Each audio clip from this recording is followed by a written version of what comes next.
This is me filling in for the Robbie dance right now. What's up, everybody? Oh, that's Jason. Jason's here. Robbie's not here. How's it going, Jason? How's it going, party people? Yeah. And if you all don't know, if you've been around for, I think it's 119 episodes, I think it's what this one is, 119. You know, Jason's he's the third member in the Bagcast, so let's just call it what it is. And, you know, Robbie is taking some much needed personal time with him and his wife before his life changes forever in a great way. Yeah. So good for him. We decided that instead of like a discussion episode today or like a filler episode, let's just keep the train rolling. And I thought it'd be a little fun twist. Jason thought it'd be a little fun twist to have Jason throw the discs today, and then I'll act in the Robbie seat, if you will. And we have a great guest, so I'm really excited about it. Jason, you were saying you love the discs you threw today, right? It's a pretty fun experiment. Yeah, for sure. And I'll tell our guest this as well. But I could put these. I'm a mid-range guy who doesn't throw very far, and I could put these mid-ranges in my bag very easily today and be happy with both of them. That's not hyperbole; it's total truth. I could definitely put them in the bag and be happy with them. Yeah, and I think what I love that you did that I might like copy next time I do it, depending on the disc, right? But Jason went and actually played his Lake 9 at Timbrook with the disc, so he got to throw all kinds of different shots with them that way versus just being in a field, throwing them on different angles and kind of measuring and calculating that way. So I kind of like that approach. That might even be fun for lives, Jason, for if I go out there just play like 4 or 5 holes. That might be fun for sure for people to watch. So, all right, well, hey, without further ado, it's Austin today. Let's bring Austin in. Austin, welcome to In the Bag 119. I hope it's 119. I'm going to sound really stupid. How you doing today? I'm doing good. How are you guys?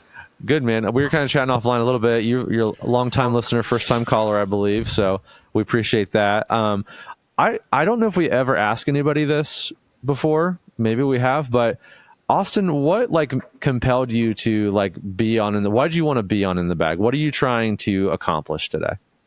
You know, for me, I love listening to the show, obviously, and it's like my commute. It's awesome. But I do feel like there's a genuine need in my bag, and I kind of take some of your guys' advice and used it in the past, and it's helped. And I felt like, why not, get on the show that I really enjoy listening to and see if you guys could help me out. I love that. Yeah. And I mean, Jason would probably agree. There's definitely, I think I can see where you've taken some advice that we've probably given over, 119 episodes. But there's definitely some spots, I think. And when I look at it, and Jason and I were talking about, when I'm looking at your bag, I think there's like a next step to getting to like the next level of what you're trying to accomplish. So that's great. I'm glad to hear that. Before we get to like know your bag a little bit better, we want to know you as a player, obviously.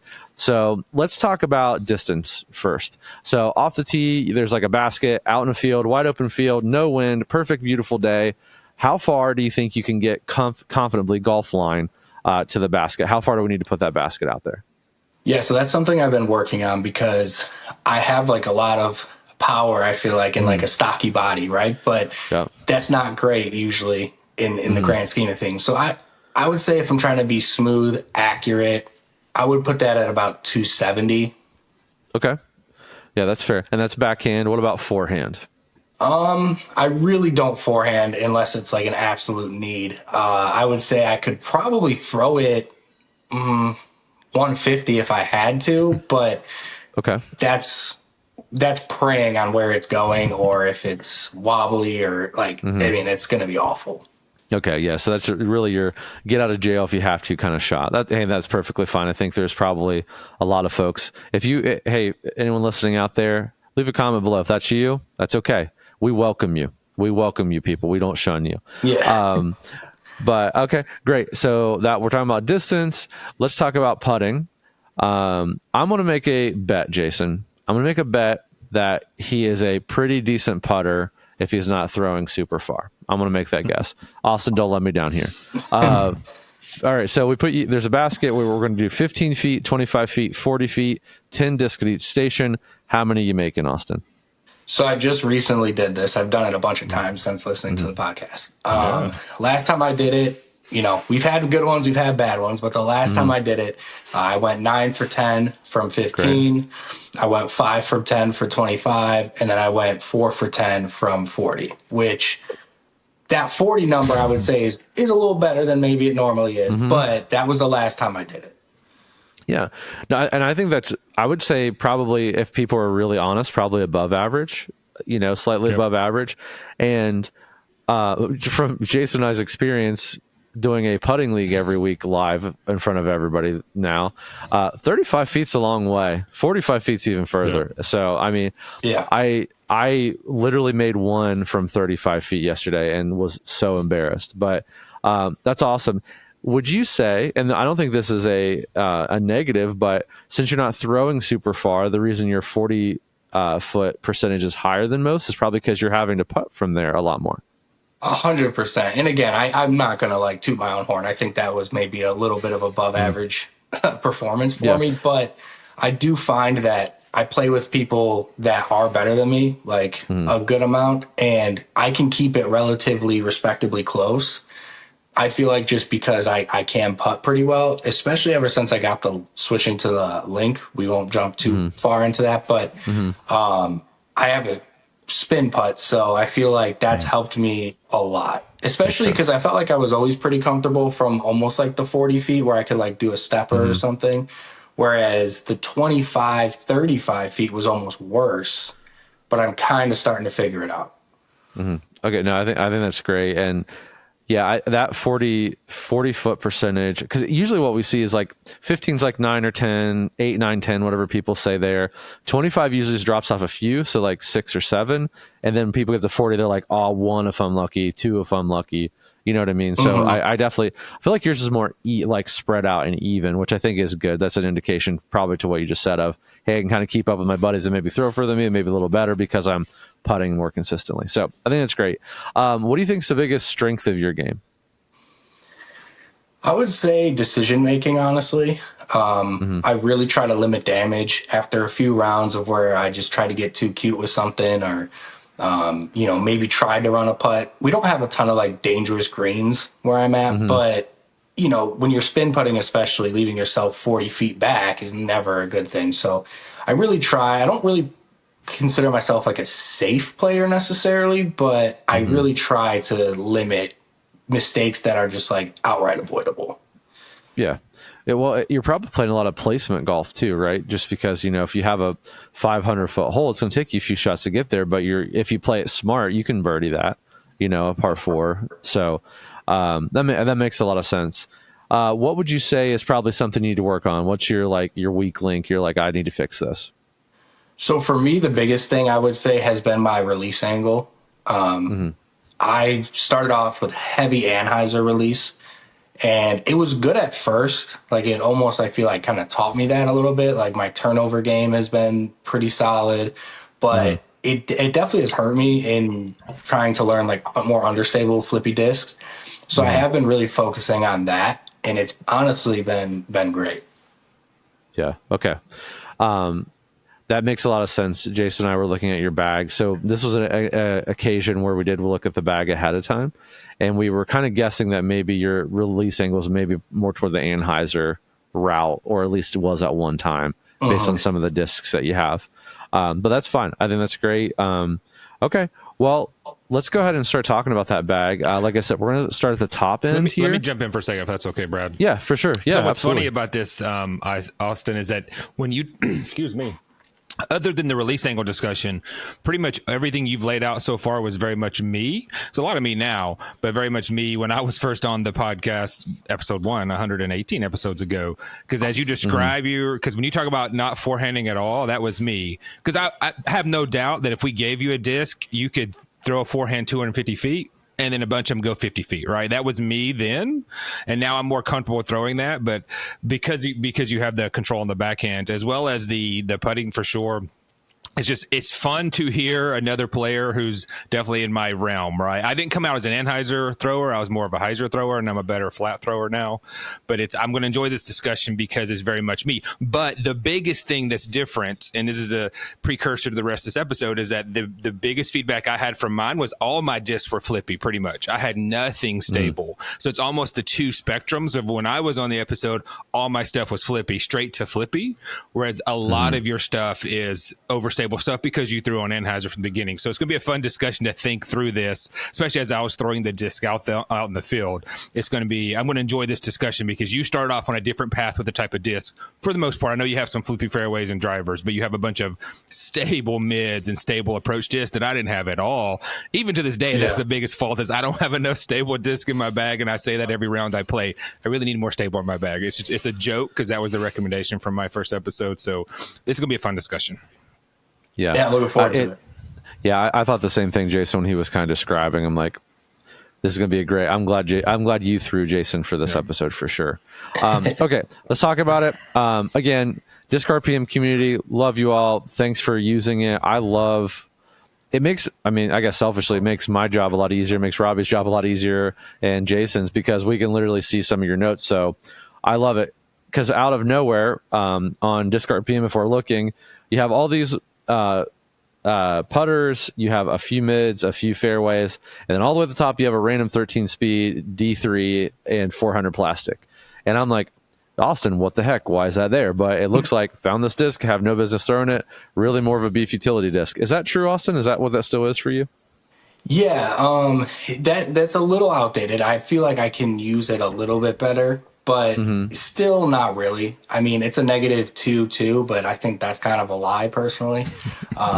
Maybe I just don't have the arm speed. That's probably what it is, right? But it is that one specifically is very overstable. There's a specific hole that we throw over water, and you want to kind of go left.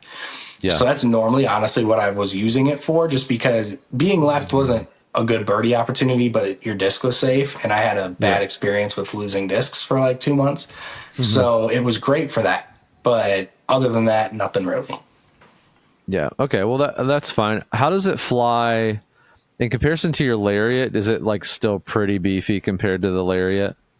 For sure. I mean, not even close, sense. really. Yeah. The Lariat has definitely got that reliable fade, but I wouldn't say it's like beefy necessarily. One of the discs that wasn't in the RPM, and sorry to those listening, but I had a few that I forgot to put in there, was this Doomsday disc. It's basically like the numbers of a destroyer. And this is probably a little bit less stable, honestly, than the other one, but kind of does that same sort of thing. I got it. Yeah. And I think that's fine. Like you said, it's kind of more of utility or like specific shot for your specific course. I think it's fine to have one or two discs like that, especially if you have the room in your bag. But yeah, the question between the D3 and the Lariat was more for me to actually, funny enough, to see what your Lariat truly is like, less about the D3, but we'll get there in a second. Mamba, I think, also is a very underrated disc, and I don't say that about a lot of Innova. Nothing against Innova, just don't say that a lot. But tell us about your Mamba. What do you use your Mamba for? How's it fly for you? So I've had a couple different iterations in the bag since I've got it. I started off with a Champion one that I just happened to find with no phone number on it, and it was awesome. It was pretty beat up, even though it was Champion. Just a typical long turnover, could definitely roll it if I want to. I ended up losing that one. I bought a Star Mamba, and that one to me was just, I don't know what it was about that run, but felt a little more stable for whatever reason. Ended up losing that during my time of losing discs. And I got the iDye, like the swirly Champion Mamba. Yeah. And it's just perfect. Like, I can definitely turn it over and roll it if I really want to, but if I just throw it flat, it's going to pan right. But it's got some relatively reliable fade. It'll come back as long as if you throw the angle right, then it's going to do what it's supposed to do. It definitely kind of exposes me when I'm not doing the right things, I feel like. And it's not, to me, it's not a -5. I would put it more like a -3, but it's been great. I really like it. Yeah. Jason, do you have any experience with the Mamba? I've thrown the Mamba on this very. I've been drafted the Mamba twice, I think, in our bag drafts, and as much as everybody raves about it, it became a mental thing that I just hated that disc. I threw it, and I probably threw it 20 or 30 times between fields and on a course, and I only had one throw ever. But I understand the love of them. About how many people buy here and how many times I grab them and put them in boxes, and the numbers, like you said, aren't as accurate as what it says there, because the plastic, the thrower, all those kinds of things. I know why the Mamba's loved, and even Robbie joked about it because I think he even though he doesn't have a need for a Mamba, he likes the Mamba. But I just it never worked for me. That's what's great and frustrating about disc golf. Like a disc everybody loves can maybe never work for you. The buzz is that for me as well. Everybody raves about a buzz. I don't like any buzzes at all, and I've thrown almost all of them, other than the 20-year buzz, which was actually a whatever it was. It was actually yeah. I don't like the buzz. So the Mamba's a great disc. I hear everybody rave about it, but for me, it just didn't work out. It's interesting too, just because I feel like since I started trying to throw flatter and more Hyzer, like it has been better for me because it did burn a little bit when I was really ripping it on Anheuser, but I see what you're saying. I mean, it's a little touchy. And that could be it for me because when I'm playing my best, I'm very much a flat thrower, and the Mamba needs to be flipped up a little bit. And it also was not as deep as I like. Not that I like super deep, but at least the star one I had, I felt like I could never really grip it. So I felt like the rim wasn't as deep as I wanted it to be. But when I'm playing my best, I'm very much a flat thrower to slide in. Not really pure Anheuser, but much more flat than anything else. And so it just never really flew the way it was meant to fly for me.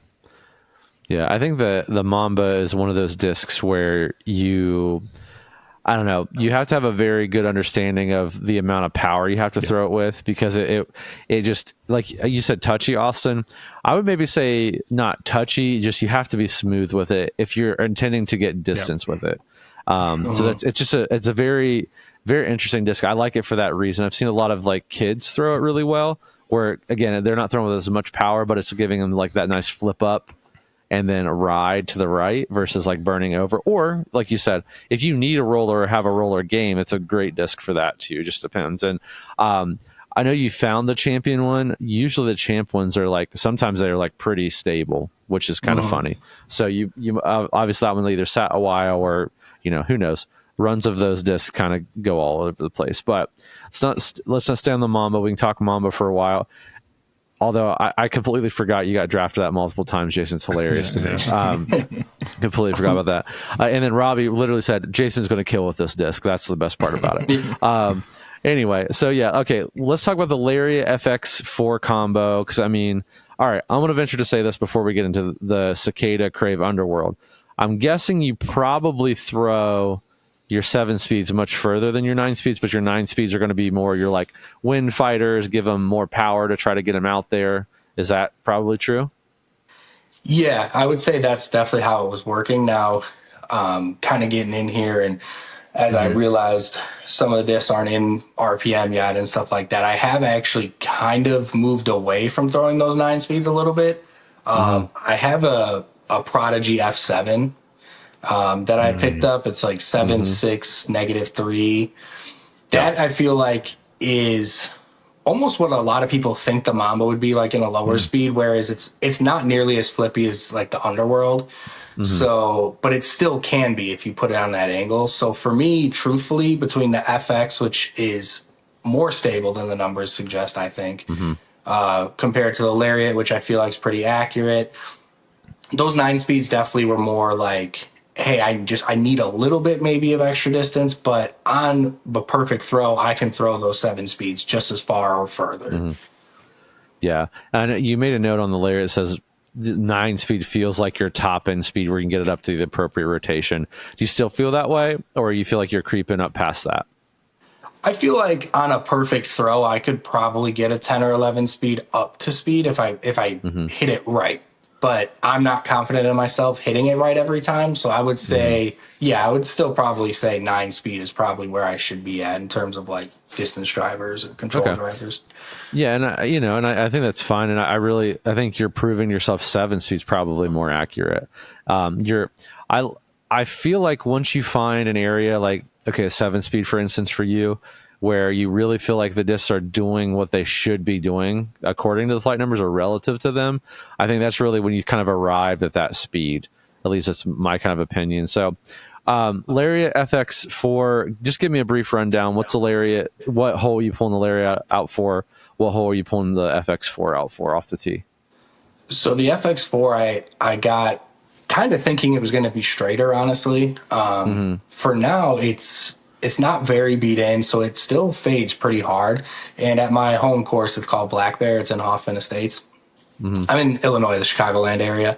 Sweet. And it's a shorter course, but there's a lot of wood, like technical lines and stuff. And there's just a lot of holes where that pushing kind of straight line with just a little bit of fade at the end is needed a lot. And if I need it with distance, I'll use something like the FX4 or even the Lariat, really, because they kind of do the same thing for me, honestly. They just push straight, but then they fade pretty good.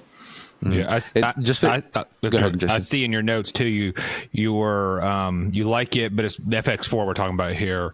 Probably looking to replace. So I always and I know I'm in the bag. I'm sure it's talked about this. When I look at the numbers and think about that throw you just talked about, the Jackalope's not a bad replacement. Now, I know we're talking about other things for this episode, but just going off the notes for your FX4 because Jackalope's 8.5 -2.1.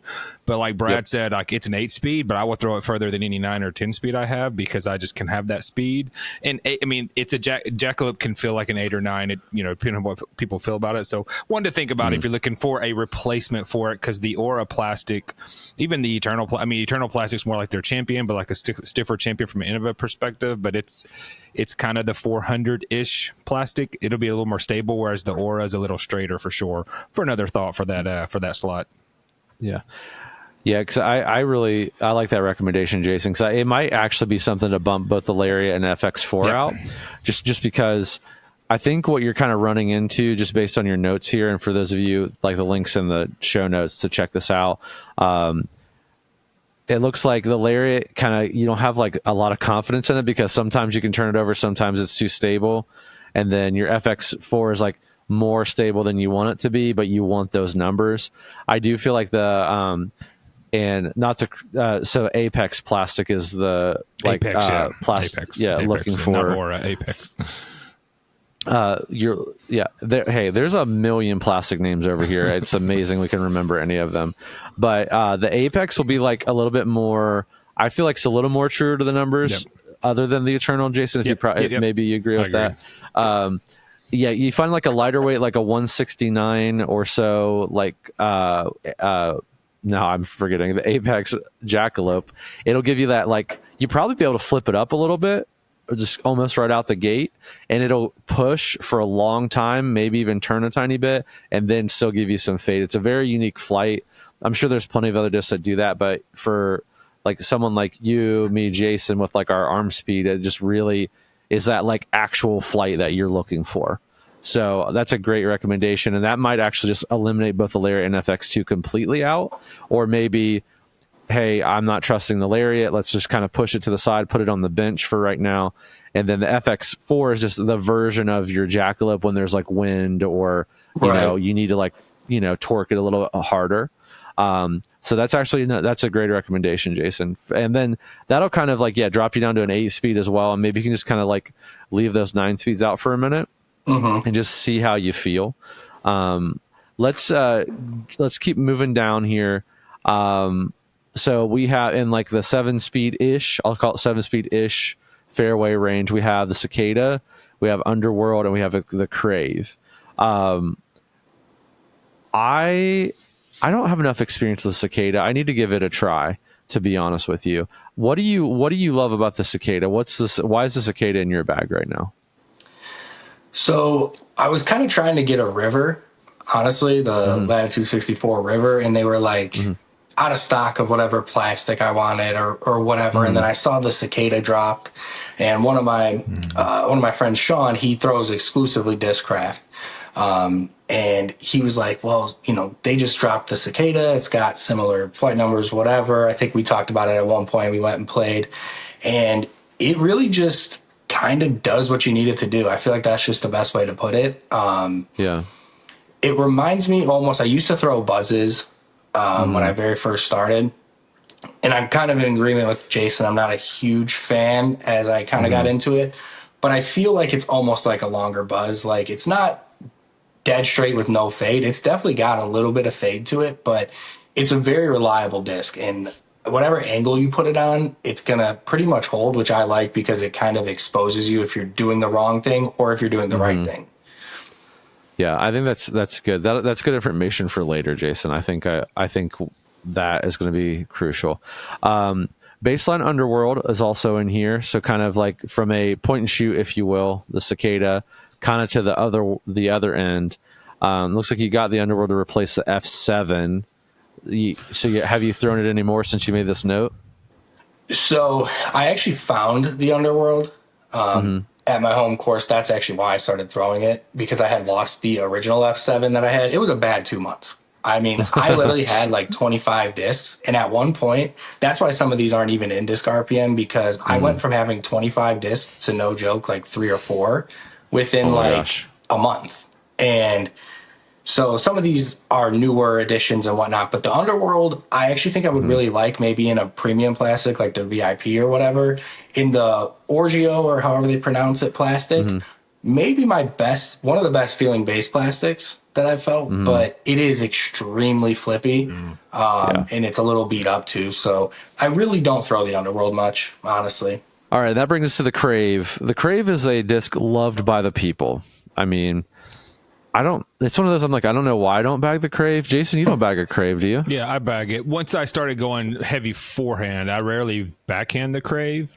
I mean, Sarah throws the Crave great forehand, so if Sarah can throw it, Sarah Hokum, we're talking about Sarah Hokum, forehand dominant female FPO player. If she can forehand the Crave, then anybody can forehand the Crave. So that sounded worse. She likes the Crave on forehand, so everyone should like the Crave on forehand. It's not like I was marking her. I didn't mean it that way. It's the other way around. If a predominantly forehand player throws the Crave really well, and I go to forehand with it. So yeah, that's a long answer to a short question, Brad. But yes, I bag the Crave. Yeah, no, that's fine. And I think the important thing to note here, and Jason has a Hyzer forehand. Sarah Holcomb has a very Hyzer forehand. I think, if you have and this may be a tip for you as well, Austin. I mean, if you're not like really super confident with a forehand, like this may be just to try out. Have you tried to forehand the Crave before? A little bit. It goes about as good as anything else, really. I've kind of fallen into that swooping steep Hyzer forehand with something like a PD or something like that, where it's like, excuse me, where, or even like a Felon or, something like that. And I can do that. I've thrown a couple good shots at the Crave forehand though. Okay. Do you lean on your Crave on backhand right now? I used to. So it was like, I had an older Fission Crave, and I mean, I beat it to death because it was pretty much the only disc I threw. It didn't matter if it was a 450-foot hole or a 200-foot hole. It was going probably 230, and I was throwing it because I could predict it. But I throw it a lot now, but I wouldn't say it's like as leaned on as much as it's not in disc RPM, but we talked about it briefly offline, the pipeline. I think you said you were kind of a hater of it, but it's probably been my lean on disc since I got it. Yeah, I did publicly trash it in the live chat on Unfinished Business last night, but it was really just more for a bit. I don't have a problem with the pipeline. Don't tell those guys, but it just tried to I got them riled up, so I just kind of leaned into it. Yeah, and Jason, you've had some good experience with the pipeline in the past as well, right? Yeah, I threw it for a very long time, thanks to the Swanky guys recommended it of all things, and so I threw it for a very, very long time, and it did then what the Jackalope does for me now. So that's why I don't have really a need for the pipeline. But between the Jackalope and the Rhythm, that's what the pipeline was doing for me when I first started playing disc golf. So I want to go back to. I will say this: when it comes jumping back to the Crave and the forehand discussion, the biggest thing that helped me, Austin, was, and still helps me this day, is not trying to rip a forehand and trying to smooth a forehand. We'll talk about letting the disc do what it does, right? A Crave is a 6.5 speed, so it's not meant to be gripped and ripped. I'm not saying you do that. I'm saying I still struggle with that.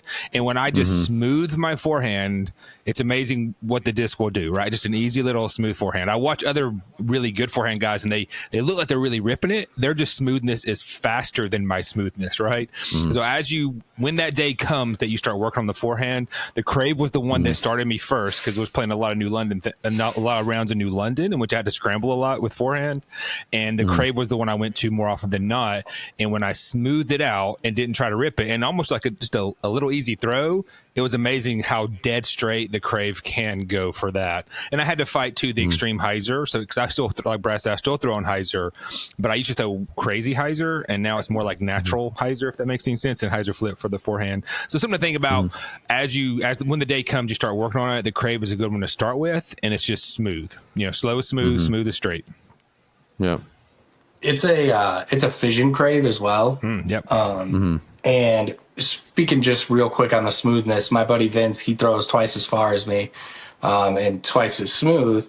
And I just recently, we actually have opposite work schedules, so I haven't been able to play as much, but we just got out again for the first time in like a long time together. And he was just trying to help me like with some form stuff. And the first throw after he gave me some tips was with my Crave.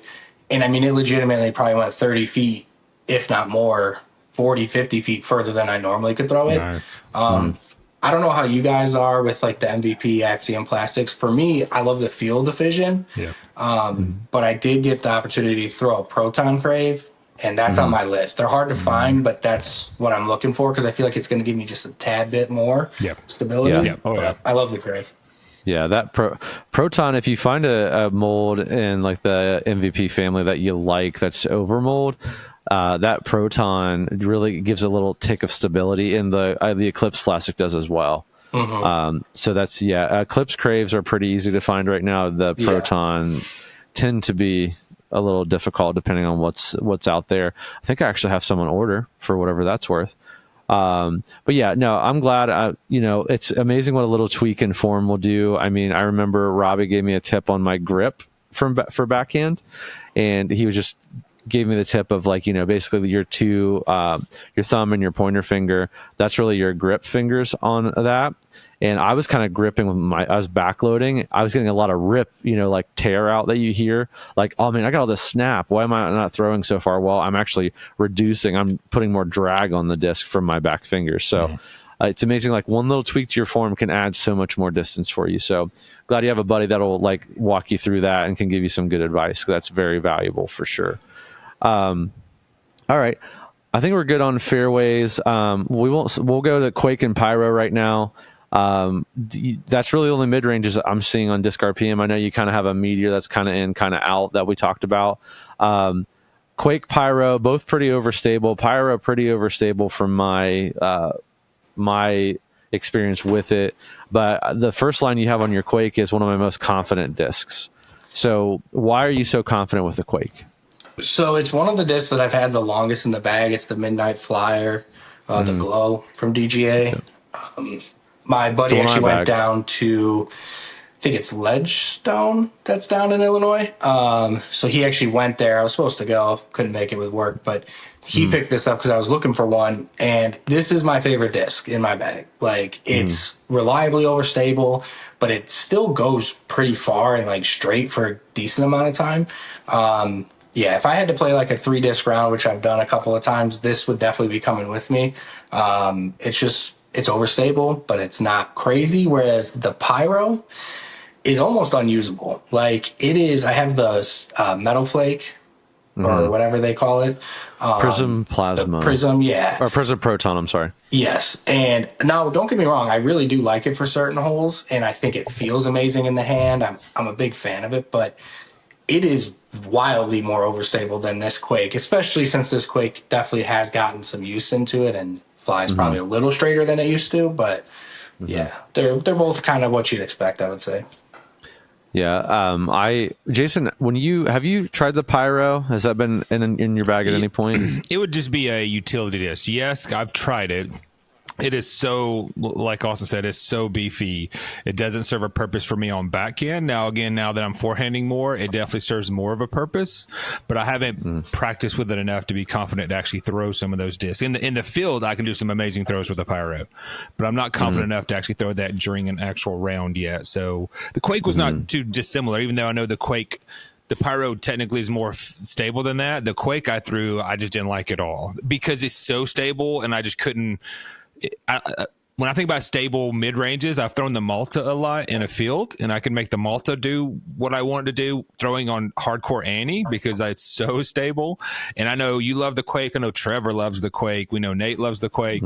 And so it's definitely not the disc. It's me when it comes to the Quake. When everybody else loves the disc that doesn't seem to work. The Pyro I want to work, and I want to make work. And I know I could if I practiced more with it because I'm an MVP guy. I love the way their discs feel. So I'm already a little biased towards the way their stuff feels.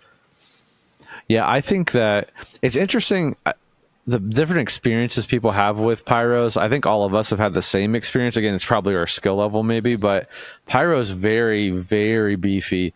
And I've had people actually, because I'm trying to find something between the Quake and like my Eclipse Hex. I need something like right in between those. And everyone's like, oh, why don't you throw the pyro? And I'm like, the pyro's like way more overstable than my Quake. That's crazy. So yeah, I don't know. And I don't know if it's like the run or the type of pyro or whatever, but those Prism Proton ones are just almost, not unusable, but man, you have to have a very specific shot for that. You can really lean into the Annie and they'll come right back.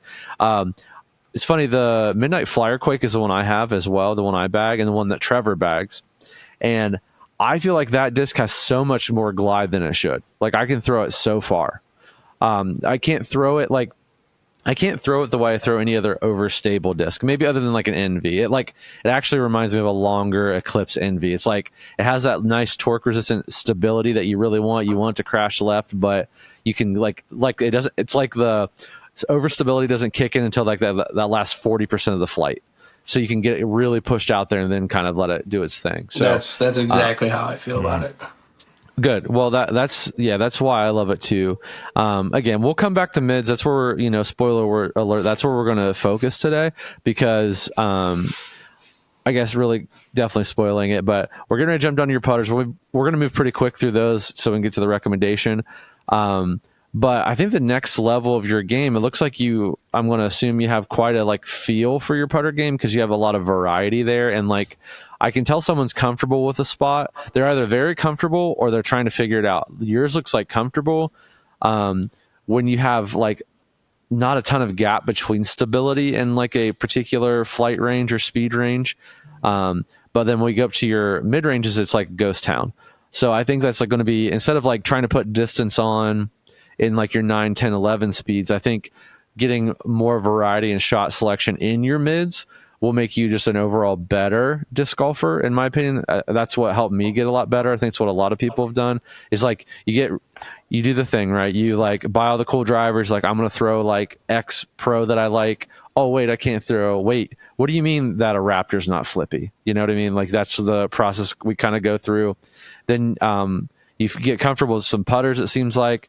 Then, you get fairways and putters. You get comfortable with putters. You throw one mid-range. And then all of a sudden you're like, man, I have a lot of putters. What next? I think you're in the mid-range section. So we'll come back to that. Looks like we're having, looks like you're an A3 guy. You're not a zone guy, but you're an A3 guy. Is that your reliable approach disc?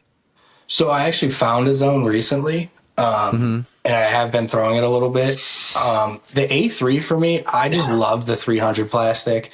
I know Prodigy gets all this flack and stuff, and I like their 400 plastic too, but I think their 300 plastic is the best base plastic to me because not only just the real tacky feel, but I actually feel like it doesn't get beat up as much because I throw the approach, that stable approach disc, every single hole, I think a lot of people probably do, and it just lasts better. And so I'm not cycling through. It's not on disc RPM, but I did pick up the Exo Hard Tactic. And something that I would say I like it. It feels pretty similar to a zone to me, or I mean, I guess even the A3, right? But you were looking for something between the Quake and the Hex. I feel like at least in the base plastic, that's kind of what this is. It's not quite as stable to me, but it's still got that reliable fade. Okay. So are you throwing the Tactic more in the mid-range slot, or are you really just using it for approaches? Mostly just approaches. I honestly just got the Tactic, so I haven't used it a ton. You're right with the A3. That's my bread and butter. Are you forehanding that or just doing backhand or both? So legitimately, I think if you were to take 10 rounds of mine, I've probably thrown one forehand in 10 rounds. Okay. You know, that is good to know. Fair enough. I don't throw it ever. I actually got really good at the kind of just turnover, even if it's a more stable disc or something, which is probably not good long term, but that's just what it is right now. I just don't trust the forehand. No, I hear that. Well, that kind of, leads me, if you need that turnover, approach shot or a left to right moving approach shot, are you throwing a link for that? Are you throwing the spore? I mean, what do you, if you're let's just say you're 150 feet out and you need to get left to right, what are you throwing on backhand? Is it supposed to come back left or just kind of go left to right? It needs to go left to right. It would be something typically I would be like, okay, that's a forehand zone approach. What are you throwing for that type of shot? So normally, as you can see, there's a bunch of putters in there. And the reason for that is because, like I said, I lost all those discs. I happen to have a few of those putters. So I actually did a putter only round for the first time. And I shot one stroke under my personal best. And I was like, maybe I should be throwing putters a little bit more because I was never comfortable doing it. I never threw them. And most of those in there are for throwing. That ion that's in the bag, I actually found as well. And it was pretty beat up, electron. I don't know if it was firm or whatever, but that would be kind of like my slot where I could turn it over, but it wouldn't just like completely go left. So that's usually what I would use for those types of scenarios. I also had an invader, like a DX invader. And if it was just kind of trying to smooth it out to the right, that's what I would go with usually. Yeah. Okay. That makes sense. And then Tomb's I love you have the envy, you got it from the in the bag recommendation, but you're like, I kind of suck with it. What do you feel like is not working or jiving between you and the envy? So for me, it's been, and I haven't really mentioned this, but I'm a huge hand feel guy. The flight of the envy, I really like. And especially since that note, like that was when I first got it and it was just like not what I thought it was going to be. But as I got used to it and got probably a little bit more power, I think it was flying great. It just, every time I grab it, I just like, I don't like this. And I want to like it. I know you loved it. I've heard many people like it. And I don't like it for whatever reason. So I really don't throw it that often, to be honest. I think it was partially because I didn't like the plastic either. Because I did get it in an electron firm. And I did like that better for whatever reason. But, I just don't really use it that much. The Tomb was a later edition, and that's kind of been my mid-range, honestly. It I've heard flies, that from several people. Like, it feels to me, because it's got, like, the bead on it, it almost feels like the Quake, like a little bit shallower than the Quake. But for whatever reason, that's what it reminds me of. And I can throw this Tomb, like, obscenely far for a putter, at least for my skill level. So that kind of was what I had the Envy for originally, and it just didn't work. So that's what I had. And then the other disc that wasn't on there, I don't believe, was the Sensei. Yeah, it's on there. Yep. Okay. This is the most underrated disc in disc golf. You guys can clip that if you want. Robbie loves the Sensei. So it doesn't go very far, at least for my noodle arm, but this is the straightest disc I've ever thrown. And that's just like, it's kind of like the Tomb if I need more, the Sensei if I'm trying to just whatever, get it straight. And then, like you said, the Invader or like the Ion if I need it to go right. That was a long-winded answer for a short question, but no, it's great because you went kind of through the putters that I had questions on. I think that's great. So the Sensei doesn't do that left to right movement for you, or like you like the Ion because there's like less room for error. What makes you choose an Ion for that left to right approach shot versus a Sensei if it's like very straight? It's just the Ion, to be honest, is really beat up. So it kind of wants to go right more. Whereas like this Sensei is actually new, like pretty new. I had an older one previously, but this one itself, just an active premium. Yeah. I'm sure as it beats in, I could probably do that, honestly. I probably will because I do like the Sensei better. But excuse me, for now, it's just more of a point and shoot. I need to go straight. That's it. Okay. I think that makes a lot of sense. So Jason, I'll ask you this because this might, first of all, Austin, hate to break it to you, you're a base plastic guy. You like base plastic. I'm sure you probably know that, but, Jason, you threw like proxies and envies for a minute. And like now if I'm not mistaken, it's really like your Wizard's kind of that spot for you now, right? Yeah. Are you? Oh, okay. For sure. Yeah. I throw the super silly soft Wizard in the spot that I would throw an Envy or a proxy. I was always a base plastic Envy. Electron and cosmic electron is really what I loved in Envy. So when everybody talks about how an Envy is super stable, like my Envies were I never threw stable Envies. Even when I started throwing Eclipse Envies to an extent, they weren't super stable for me, which is a funny thing for a noodle arm who doesn't throw fast. I don't think of an Envy as a stable disc, but I also never threw the neutron one at all, or any of the other plasmas or prism or any of those things, protons. I've never thrown any of those for Envies. It's been predominantly Electron.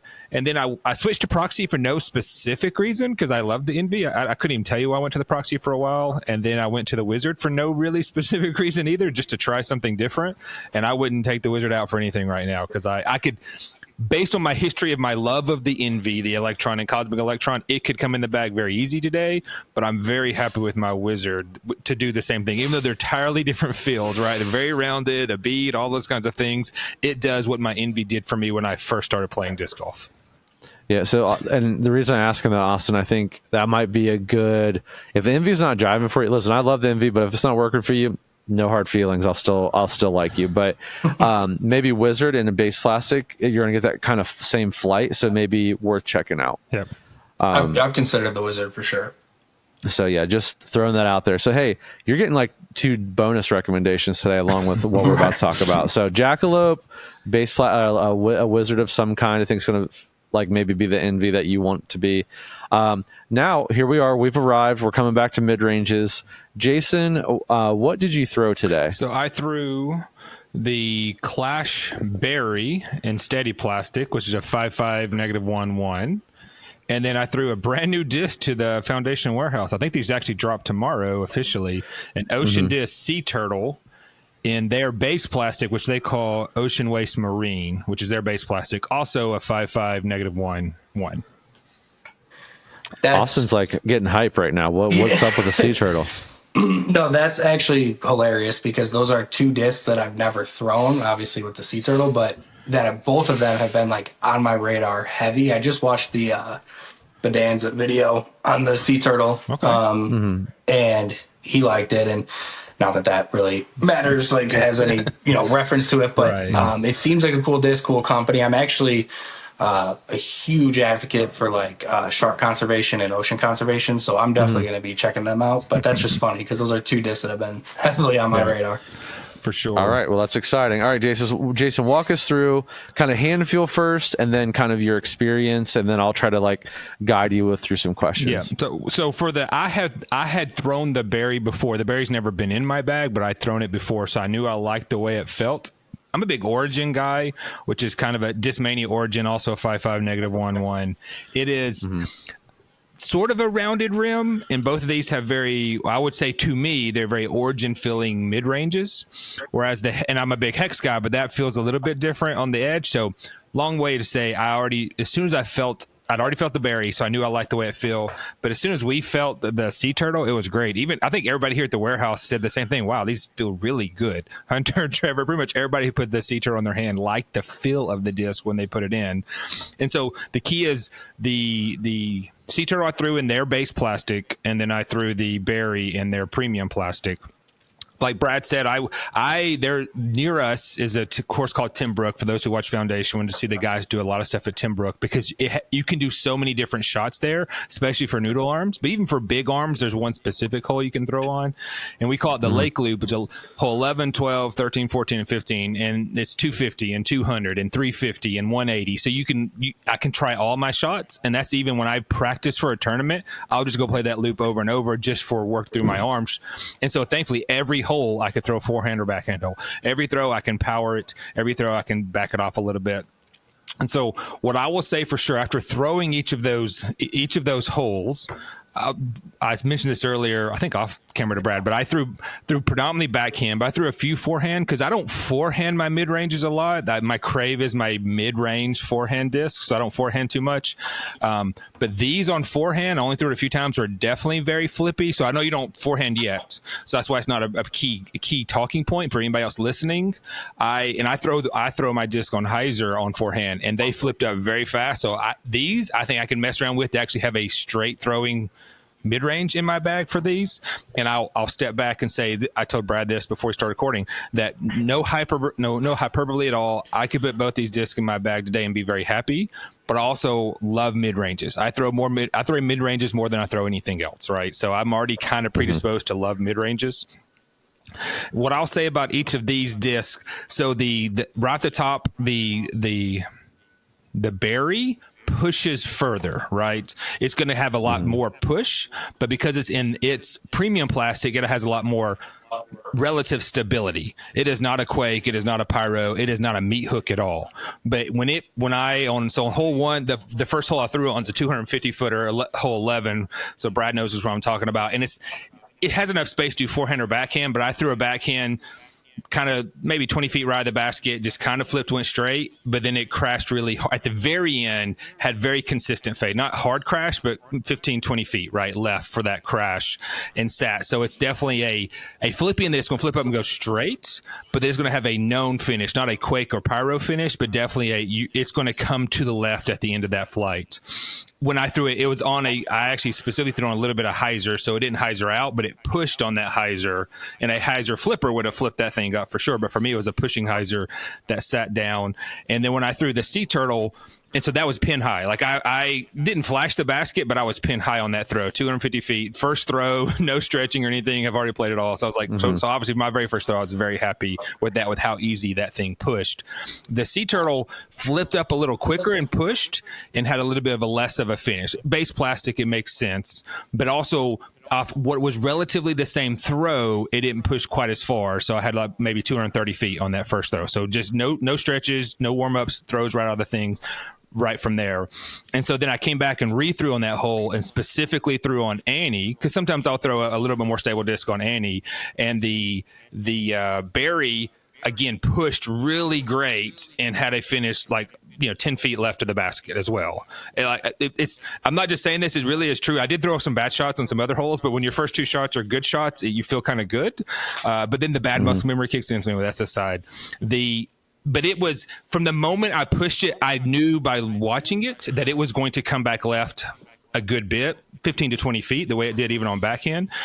And so it pushed very good straight, and then it finished to the left. When I threw the Sea Turtle, it just had a slow, good drift to the right and had a little lighter finish a little bit lighter finish to the left. Right, it still came back left. I think you and I have very similar arm speed. I am very comfortable at 250 to 275. If you put me in open field with 250 to 275, I'm comfortable. I can get into circle one, if not within 10 to 15 feet, with a number of shots. Right, so I think you and I have a very similar arm speed.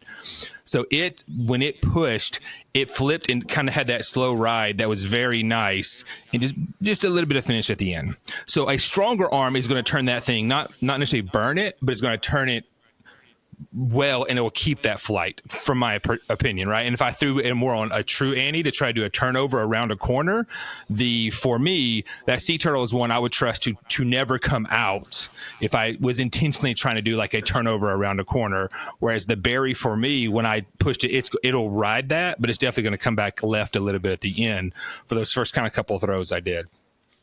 And with the Sea Turtle being base plastic, I mean, logically, ocean discs are new to us, but base plastic is just going to beat in a little bit more. So I think over time, when I think about these two discs, that Sea Turtle is going to be, okay, I'm going to beat that in to be that very, very much like my Origin that is dead straight, or even do a little bit of a turnover as I need to it, or a pushing Hyzer that will remain on that Hyzer. Mm-hmm. I'm going to ask a question for Austin and then come back to you, Jason.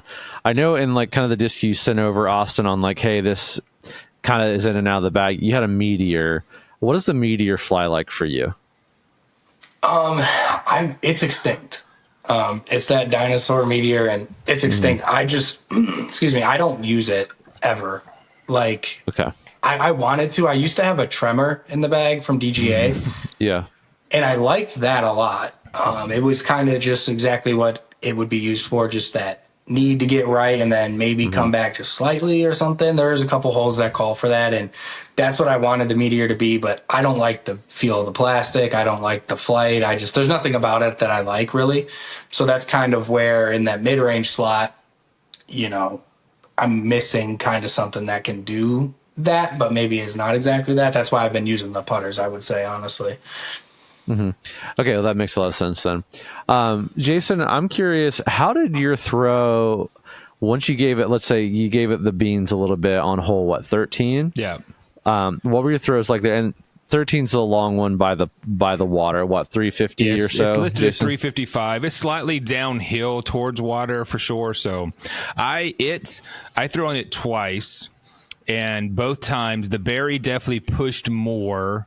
Like when I caught it well, the berry's going to push more. There's no doubt. For me, the berry was the longer disc of these two. There's no doubt about that. Each time I threw it, even when I threw on Annie, even when I missed through. So the berry I got about, now let's remember, for those who know this hole, it's slightly downhill. So when I say I threw it 280, it was more like 250, and the hill carried it to about 280. But the berry, I threw a slightly nose up, and it still just pushed and pushed and pushed and got to about 280 off the tee, whereas the sea turtle was about 240 off a slight miss throw. I tried to do an Annie that I didn't. I threw very flat and low, so it was a miss throw on my part. And then another one I threw was about 250 off there as well.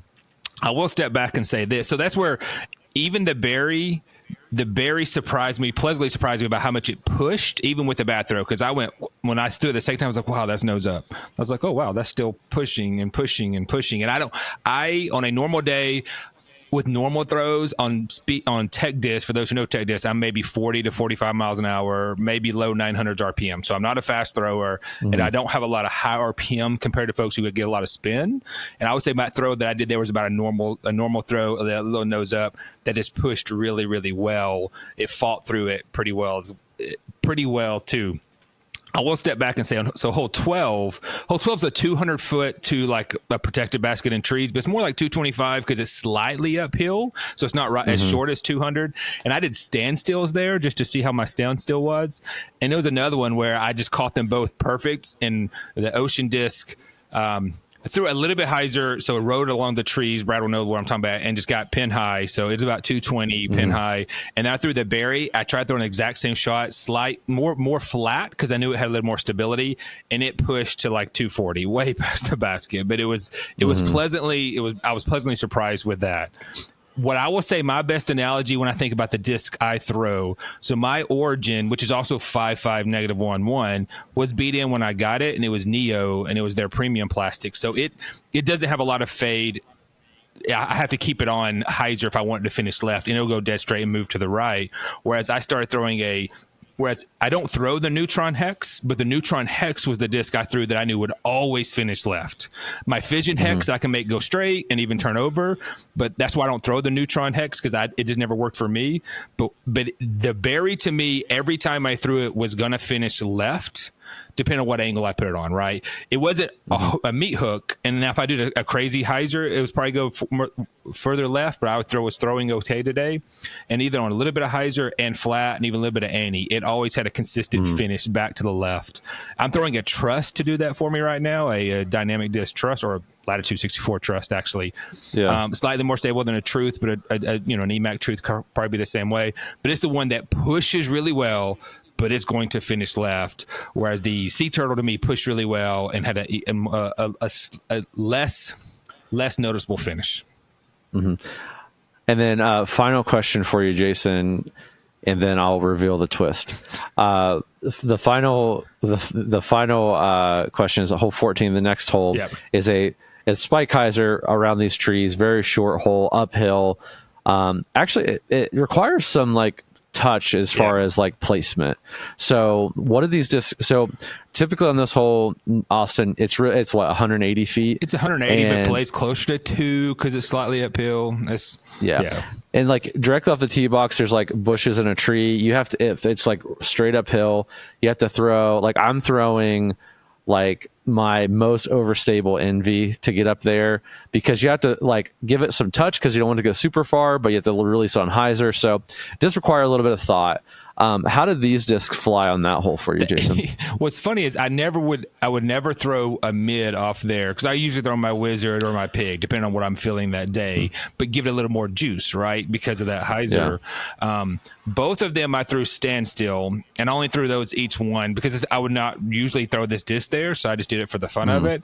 And with I didn't throw enough Hyzer on the berry and it pushed straight, but then it finished a little short, right? I was still 10 feet away from the basket, so it's still pretty crazy. It was a nice little easy, but I threw a little too flat. So I wanted to do a hyzer for it to ride the hyzer, but not crash hard, if that makes sense. Like do an ace run at the basket, but knowing it would maintain hyzer and not come down, I threw a little too flat, so it just kind of came down.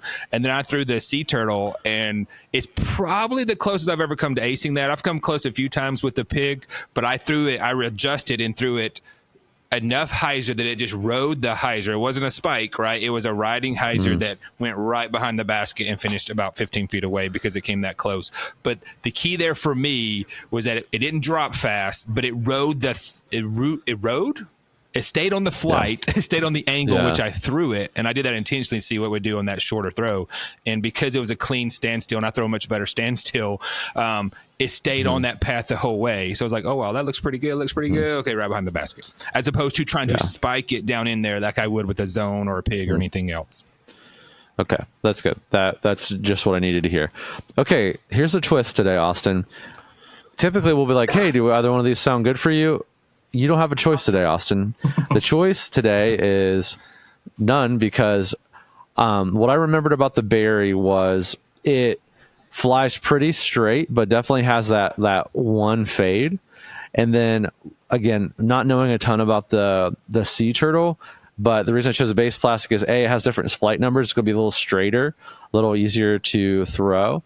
But B, it's a base plastic, so hopefully it beats in pretty quickly, and you'll start to see more turn out of it and less fade. Just with someone like your bag where you have such a big gap in mid-ranges, and maybe just it's hard getting into that realm, but once you get in, I'll speak for Jason and I both, once you get into mid-ranges and get that confidence, like I find myself backing down to mid-ranges a lot now because I just feel so confident and good with them. And again, that's the spot in my bag I'm probably the most satisfied with and have been for a while. I just think that you need a little experience with like maybe a version of the cicada for your mids, and then a version of something like an F7 almost in your mid range. So you need, like, just for right now, like a very stable, overstable option, kind of a neutral-ish option, and something that you can, maybe it's not super understable right now, but you can kind of make it be that way right now, get that left to right movement if you need to, while putting power into it. That's the key.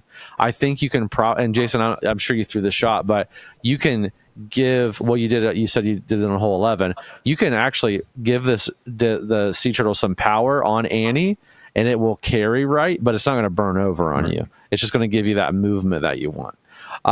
So I'd like to actually send you out both of these discs today, because I think they're going to, and Jason, if I'm wrong, please correct me.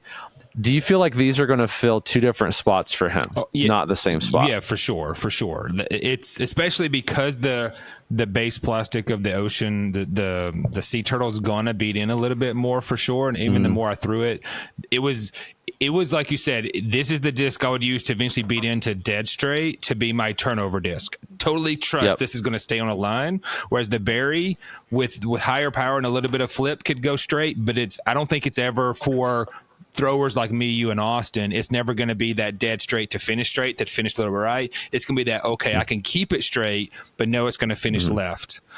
Whereas the sea turtle, I think you can make it move it to that, it's always straight to finishing right. Right. Yeah, and the thing with that steady plastic as well, I don't think it beats in super quick. I think it holds its integrity for quite a while. Yeah. So how do you feel about that, Austin? I know it's a little different than our typical recommendation, but what are your thoughts? Well, first of all, thank you so much. That's awesome. I'm going to enjoy throwing both of them. I think in terms of hearing Jason talk about how they flew, seems like that's probably pretty accurate to how they'll fly for me. And just, hearing everything about them, I feel like that's perfect. The sea turtle, I can manipulate into that straight, but also can get it to the right if I need to. Whereas the berry's like going to hold the integrity more, like you guys said. So having the quake, berry, kind of sea turtle action, I feel like is awesome. Okay, awesome. Yeah, I think just if I could give you any advice, it's more or less disc related, more of like just be open minded to the mid range game. I really feel like, and Jason's kind of watched this progress, but I feel like once I started getting confident with the mid ranges, I started throwing farther, because I I don't know. It's something about the touch of a mid range that you still need. So, in other words, your form needs to be a little bit better. You need to like think about your shot. I also don't. It's funny. I don't feel like I have to kill a mid range to get it to go far mentally. I'm like, okay, I only going to need to throw this X feet. Yeah. So I like tend to be more smooth with the mid range and play more placement golf versus like. I feel okay with like my 7 speeds, but the minute you put like a 11 speed in my hand, I'm like, okay, I got to kill this thing to get it to go far. I think that kind of takes that mindset out of your head with mid ranges. And like, I mean, I watch Brody Smith throw a zone 500 feet. So it's like, if you have the right form and right technique, you can throw slower speed discs further, again, accounting for wind and arm speed and touch and blah, blah, blah. Right. But you can get to a spot. I would roll the dice and say, if you get comfortable with your mid-ranges are all going to go as far as any driver in your bag, and then you're going to start feeling your 7 speeds go 50 feet further than those.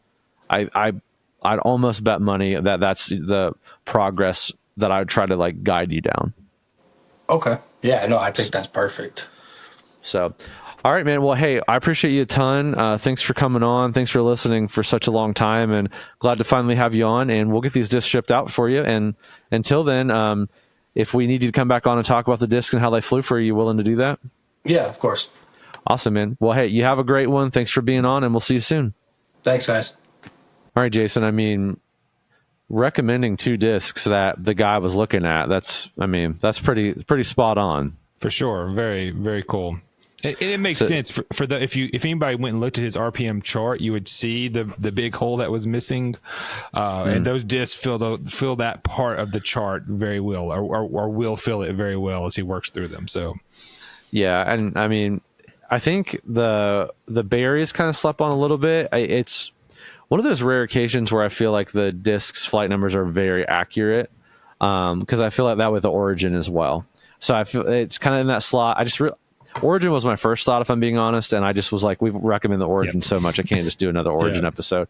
So I just wanted to mix it up a little bit, and hey, I mean, nothing like the timing of the sea turtle being here, and it was like the perfect recommendation. So glad that flew well. Again, like you said, you liked it, and I know the guys have liked it as well. So great episode, but as we always end it with, we're gonna do what's new in the warehouse, and Mr. Warehouse himself, Jason Chains, what's new in the warehouse this week? Jason Chains. Okay. The biggest one, hey, we already talked about in this episode, is the Ocean Disc Sea Turtle. We're going to have 3 different plastics. We have their base plastic, which is Ocean Waste Marine, their premium plastic, which is Ocean Waste Pacific, and I already forgot the third one. It's like Swirly Atlantic is their like swirly premium plastic, their next level up. They all feel great.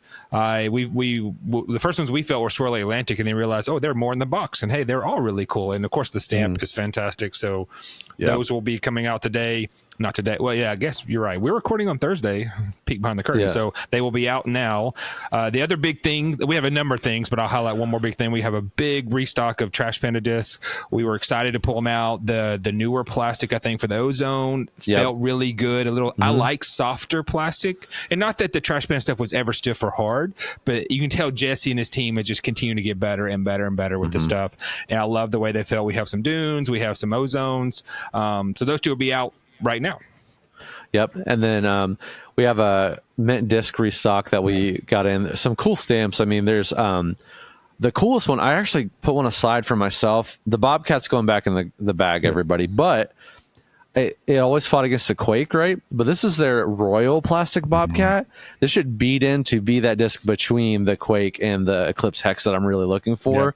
And like that.